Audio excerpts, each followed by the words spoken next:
ఈరోజు వీడియోలో మీకు ఇడ్లీ పిండితో బోండాలు ఎలా చేయాలో చూపిస్తాను.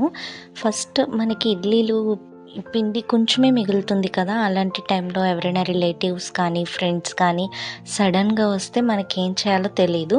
సో, అలాంటప్పుడు ఆ ఇడ్లీ పిండితో అందరికీ సరిపోయేలా ఎలా ముందుగా ఇడ్లీ పిండిలో మనం జల్లించి పెట్టుకున్న మైదా పిండి కలుపుకుంటాము. ఆ తర్వాత చాప్ చేసుకున్న పచ్చిమిర్చి, ఉల్లిపాయలు, జీలకర్ర, ఉప్పు అండ్ స్పైసీగా తినే వాళ్ళైతే కొంచెం కారం కూడా వేసుకోవచ్చు.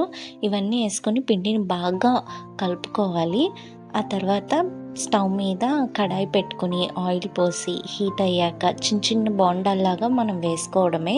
అండ్ హైలో పెట్టి అస్సలు కుక్ చేయకూడదు. ఎందుకంటే పైన అంతా కలర్ వచ్చేస్తుంది, క్రిస్పీగా ఉంటుంది, కానీ లోపల బాయిల్ అవ్వదు. ఇది మొత్తం సిమ్లోనే మనకి ఉడకాలన్నమాట. మినిమం 5 to 10 మినిట్స్ పడుతుంది ఇది బాయిల్ అవ్వడానికి. అలానే సిమ్లో మనం వేపుకోవాలి. సో దట్ లోపలంతా ఉడికి క్రిస్పీగా బయట లోపల కూడా చాలా బాగుంటుంది. అండ్ ఇంట్లో ఎవరైనా చిన్నపిల్లలు ఉన్నట్టయితే వీటిని చాలా చిన్న చిన్నగా కూడా వేసుకుంటే అవి ఇంకా క్రిస్పీగా బాగుంటాయి. అంటే చిన్నపిల్లలు చాలా సరదాగా ఇష్టపడి తింటారు.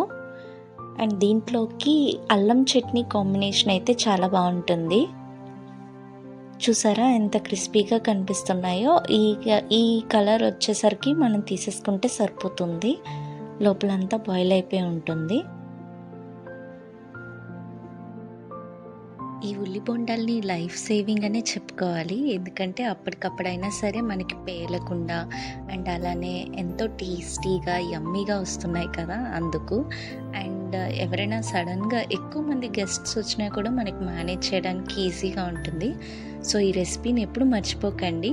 అలా గుర్తుపెట్టుకొని మీకు కావాల్సినప్పుడు యూస్ చేసేయండి. అండ్ టేస్ట్ విషయంలో అస్సలు కాంప్రమైజ్ అయ్యే పరిస్థితే లేదు. టేస్ట్ కూడా అంతే యమ్మీగా, అంతే చాలా బాగుంటుంది. అండ్ మేము వేసిన చిన్ని చిన్ని బోండాలు క్రిస్పీగా యమ్మీగా ఉన్నాయి. అండ్ అవి చిన్నపిల్లలు కూడా చాలా ఇష్టంగా తిన్నారు. మీరు కూడా అలా ట్రై చేయండి. ఆయిల్ కూడా అంత ఎక్కువ ఏం తీసుకోలేదు, సరిపడగానే తీసుకుంది. సో ఆయిల్ ఫుడ్ అని కూడా భయపడక్కర్లేదు.